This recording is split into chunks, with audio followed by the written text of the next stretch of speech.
Wales has long been known for its agriculture and this rolling growth. Oh, I didn't know you spoke Welsh as well. I know, I do.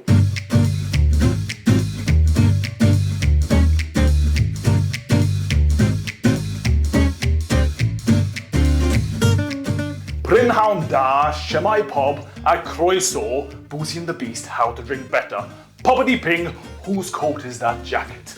No, we are not doing an Indian wine special. It is Welsh Wine Week. Now, Libby, Welsh wine, is that even a thing? Yes, it really is. So the 4th and 13th of June is Welsh Wine Week, and actually it's becoming quite the scene over there. There are over 30 vineyards now in Wales, and it's rapidly growing as a place for viticulture. So why is that? Well, there's climate change. Our old friend, the friend that never leaves. Indeed, global warming is basically making everything ripen easier in Wales, just like in England. And also, Wales has long been known for its agriculture, its rolling green hills. Turns out, quite a few of these farms have excellent soils. And even though it's quite new and small at global scale, I think the oldest vineyard in Wales, which is called Glyndwr Vineyard, is the oldest in Wales. I think they were established in 1979, and they're lovely. I met them recently, and just a beautiful, beautiful, gorgeous, charming little vineyard. But it is still quite new on the global scale, but they're learning very quickly. Education is growing, the government is supporting it a bit, and Welsh wine is a thing. Well, that is really good news. But let's talk about the actual wine. Is it any good? Yes. Good. On to the next episode. Actually, someone did say to me when I was over there, this is slightly off script at this point, but people will often have a dodgy bottle from France or New Zealand they don't love as much, but they'll go back and they'll try other wines from the area, whereas people have a bottle of English or Welsh wine and go, oh, that country doesn't make good wine, because it is so relatively small. I know, I've got fully off script. I'm glad you rescued that. I thought you were likening Welsh wine to a dodgy bottle from France. Like saying, oh, you know, there's room for improvement. No, I just went with anecdote. Let's get back on topic, Libby. Didn't you recently stay at a vineyard in Wales? I did actually. I stayed at, it's actually the first vineyard hotel in all of the UK, and it is called Llanwrtach Vineyard. I really hope you pronounced it right. It's probably called that. We will put the name up on the screen now. Okay. But it was good though. Thanks. I gave it a good shot. But it's impossibly Instagrammable. Really, my gran will be so upset. My gran is Welsh, but she'll be Massive on Instagram. Anyway. Instagram. Llanwrtach Vineyard is absolutely beautifully Instagrammable. I mean, it's absolutely stunning, and they have this restaurant that's just opened recently, and it's beautiful.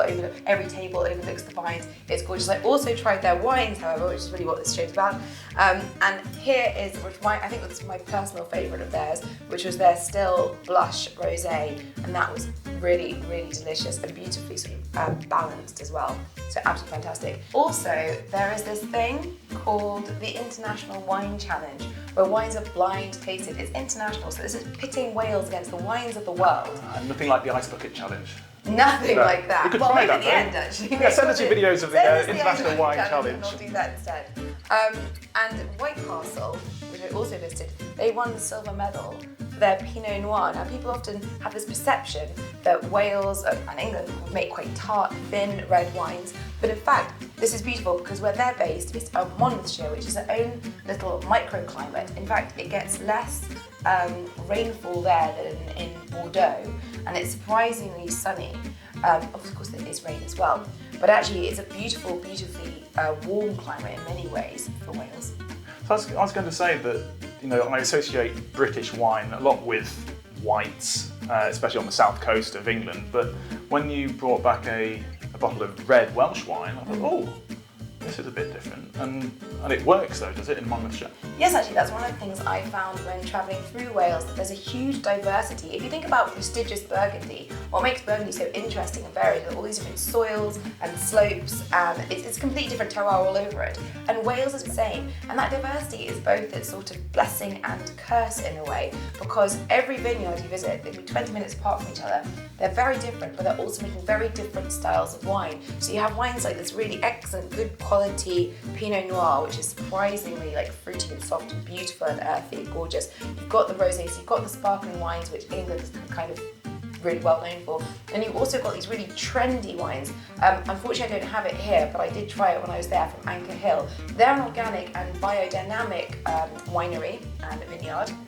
And they do this very trendy, very cool orange wine, Clockwork Orange. It's actually labelled designed by a tattoo artist. And if you're anywhere hip, trendy or cool in London, then you've probably already seen it, because apparently we in London can't get enough of the stuff. And it did actually make me think of our natural wine episode. I mean, I think the principle behind the natural wine we were very much pro of, but the one we tried we weren't a huge fan of. But this one is Really natural excellent. wine. It's good, and Really it's Welsh. excellent. Welsh natural wine, which we're recommending. But actually, I have to say, Anchor Hill, they had a whole range of stunningly still, sparkling, and those sort of funky, hazy, open it with a bottle opener kind of ones that I think we thought more about natural wine. Anyway, opened our eyes, as the journey into wine should always do.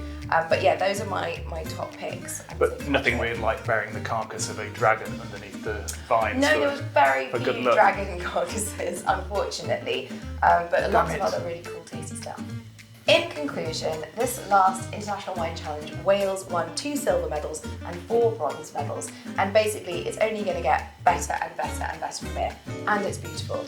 So I think that we should definitely tuck in some Welsh wine. Sounds like a Welsh Grand Slam.